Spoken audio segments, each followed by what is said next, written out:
Hi everyone, I hope you're all having a lovely day. In our recent post, we've been talking about flax and linen, in a note to our upcoming collection basically. So, in this video, I wanted to talk to you about the history of linen. Where does it come from, how old it is, and everything. Flax, so the precursor of linen, basically the plant that is used to make linen, is one of the oldest plants that was used in the Mesopotamian civilization as well. So around 4000 BCE, that is. It was used for fabric, it was used for linseed oil, it was used for cattle feed. There were a lot of uses for flax, and one of the major, of course, being linen. Now, linen was always a royalty fabric, basically used by the royals, the higher end officials, the priests. So, anyone with a power, anyone with a sort of reputation in the society.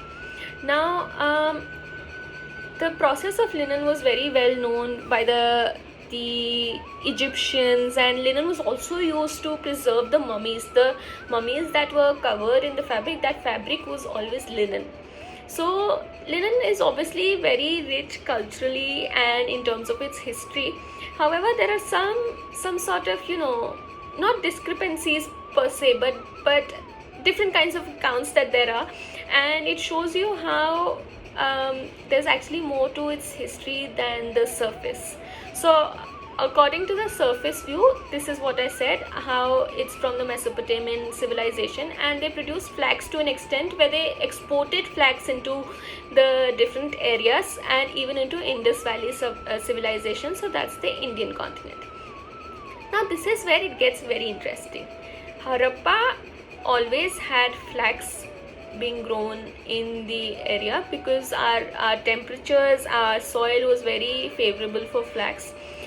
However, there has been no excavation that found linen fabric in the sites. So it is to a large extent assumed that flax was always just grown for its linseed oil and the cattle feed. However, it does beg the question as to if we were growing the plant to that extent, are we completely sure that flax was actually not used to make linen as well, that we were just importing linen and not you producing it locally as well? It's always it's actually a lot of just questions, and just trying to understand history from a better perspective and trying to question things that are always there. Now, in one of the excavations in the 1960s, so in the Chandoli area near Pune, it's about 50 kilometers from Pune. So that was a big site in the Chalcolithic age, so that's about the Copper Age, where they found a lot of copper tools and weapons and pottery and sculptures related to copper. One interesting find in that excavation was this one necklace that they found in an urn. So it was at a burial site. They found a necklace made with copper rings, so tinier rings on the side, larger rings on the center, which is basically inspired a lot of different jewelry designs even in the current age. Now, the copper rings were obviously expected, from the copper era, and they were making use of copper. However, what they found inside were the remains of the thread that was used to keep the necklace together. Now, further examination of the thread made us realize that thread was actually linen, and the carbon dating of that thread, of the entire excavation site, made them realize that the items were actually dating back to 2000 BC. Now that was very interesting because prior to that we didn't actually think that linen was ever found in any of our in the entire area of Indus Valley civilization, and it was always assumed that linen was one thing that we always imported from the Mesopotamian area. So this again, now the question was, how did that linen thread come here? Was it a part of an import? Was it brought down by the Aryans? And if it was brought down by the Aryans, how did they come there? Did they come there that many years ago? a lot of it is up for debates, a lot of it is up for further excavations and further understanding. But one thing is for sure, the fact that our entire subcontinent has had a hugely rich textile history. Now, we might not know about which fabric originated where, we might not know how they understood the nitty-gritties of the fabrics, but we do know that the people in the area, that the textiles that we wear today have a huge history associated with them. I mean, in one of the recent excavations, they also found that silk was not entirely just produced in China. It didn't entirely originate in China. There were also some local wild silk species that were used in India in the Harappan area only.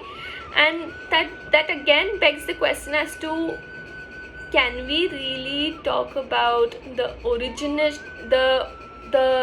origin of different kinds of fabrics? Can we actually talk about where the fabrics origin, where they were made first?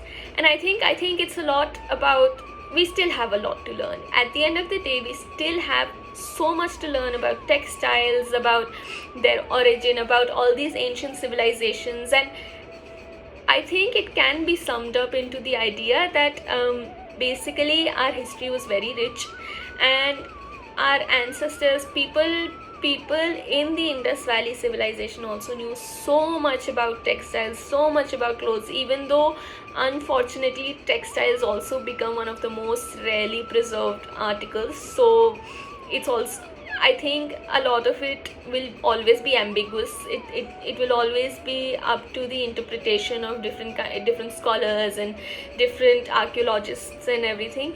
And I do personally like to believe the fact that maybe there was some sort of history considering linen even in the Indian subcontinent, not just as an imported good but also as a locally produced item. So I don't know, this entire study actually made me very interested in learning more about the different kinds of textiles, and I'll keep sharing videos like this. They're slightly longer, but at least, I don't know, I like them, and I hope there's someone out there who likes them too. So I really do hope you enjoyed this video. We'll be showcasing our collection very soon, talking more about linen, talking more about the fabric, and perhaps make it an entire discussion as to what linen is. So thank you for listening. Bye.